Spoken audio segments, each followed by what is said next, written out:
लक्षण बताए, पर मैं आपको 5 सबसे महत्वपूर्ण लक्षण बताती हूं। अगर ये नहीं किया तो कुछ करने से कोई फायदा नहीं है। कौन से लक्षण? पहला लक्षण है सत्य। सत्य की राह पर चलो, जितना हो सके सच बोलो। राजा हरिश्चंद्र ने अपनी पत्नी का विक्रय करने के बाद सत्य को नहीं छोड़ा। और हम बात बात पर झूठ बोलते हैं, जहां जरूरत भी नहीं है वहां भी हम झूठ बोलते हैं। चलिए, मैं आपसे ये नहीं कहूंगी कि आप जीवन भर झूठ मत बोलो, ये कोई नहीं कर सकता,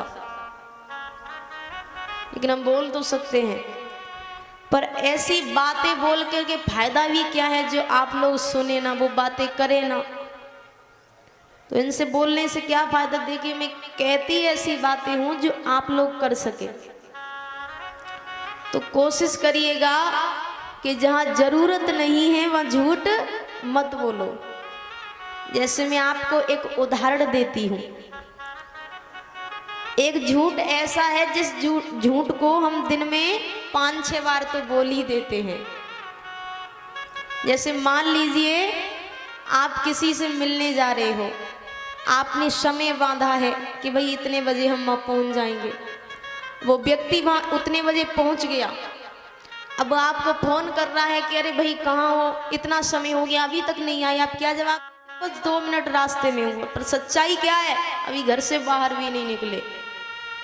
तो ये जरूरी है कि क्या होगा जब आप कह दोगे कि भाई अभी थोड़ी देर लगेगी, तो बस तुम्हें चिल्ला देगा, 2-4 बातें कह देगा कि भाई तुम भी समय देख करके। तो जहां जरूरत है वहां झूठ मत बोलो।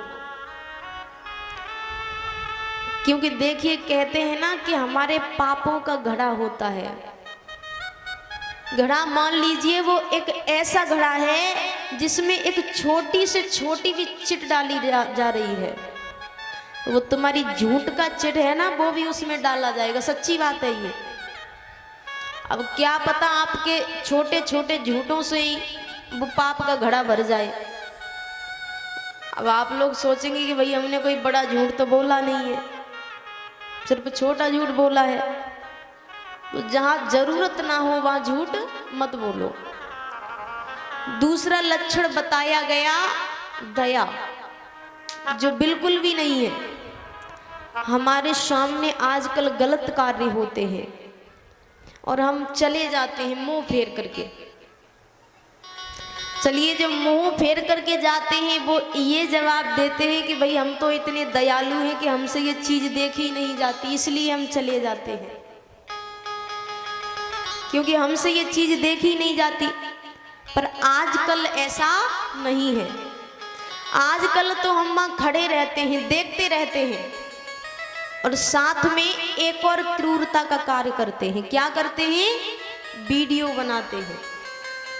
कोई तकलीफ में है, कोई रो रहा है, कोई चीख रहा है, और हम खड़े होकर के वीडियो बना रहे। कहाँ है दया? अरे मैं कहती हूं तुमसे ज्यादा दया तो पशुओं में है। और जब फिर हम पर कोई संकट आता है ना, तो हमारी आंखें ढूंढ रही होती हैं कि कोई मदद कर दे। तब वो चलता हुआ व्यक्ति भी सोच रहा होता है कि हमें क्या।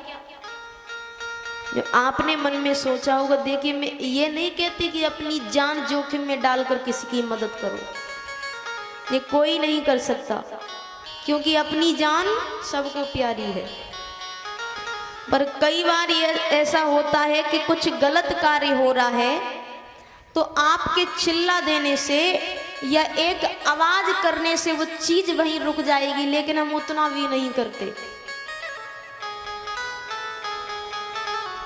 फिर ऊपर बैठे भगवान भी पश्चाताप करते हैं कि भाई मैंने इसे इंसान क्यों बनाया, इसने सारा जीवन व्यर्थ कर दिया। तो ऐसा ना करें, थोड़े अच्छे कार्य करें, दया रखें मन में।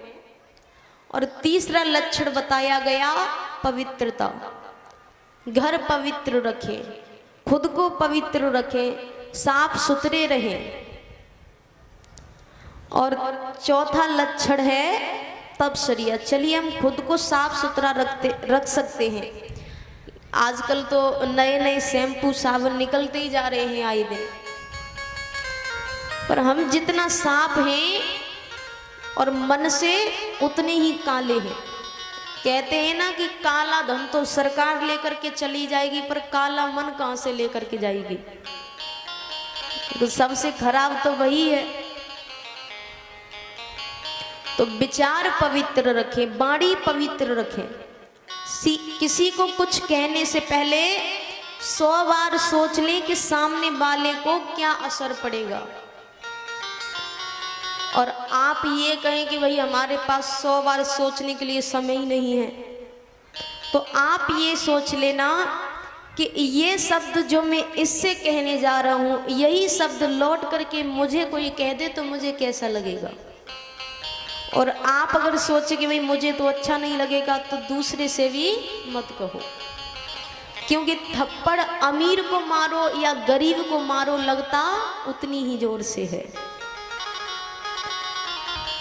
और मान लीजिए अमीर को आदत नहीं है थप्पड़ खाने की, गरीब को आदत है, तो चोट उतनी ही लगती है, चाहे अमीर को थप्पड़ मारो चाहे गरीब को मारो। और 5वां लक्षण है तितिक्षा, यानी भगवान जो दे उसे प्रसाद समझ करके ग्रहण कर लो। चाहे वो दुख दे, सुख दे, संकट हो, कुछ भी हो, जो भी दें वो सोच समझ करके देते हैं। उन्होंने भविष्य देखा है। अब एक बात बताइए, यहाँ पर जो जितने बैठे हैं मैं सबसे पूछूंगी कि आप ज्यादा समझदार हैं या फिर ठाकुर जी? सच्चे मन से बताइए। आप भी हो सकते हैं, दिमाग दिया है भगवान ने सभी के लिए। आप ज्यादा समझदार हो या ठाकुर जी? जोर से कहिए। ठाकुर जी। फिर क्यों इतना दिमाग लगाते हो? भगवान है दिमाग लगाने के लिए, हर चीज में दिमाग लगाते हो। देखिए, एक मैं बहुत अच्छी कहानी सुनाती हूं आपको, और अगर आपने इस कहानी को अच्छे से समझा तो अगली बार जब भी दुख आएंगे तो आप दुखी नहीं होंगे, गारंटी। अगर समझोगे अच्छे से तो। एक माता है, उनका एक छोटा सा बेटा है, वो बाहर खेल रहा था मोहल्ले में, बच्चे खेलते ही हैं।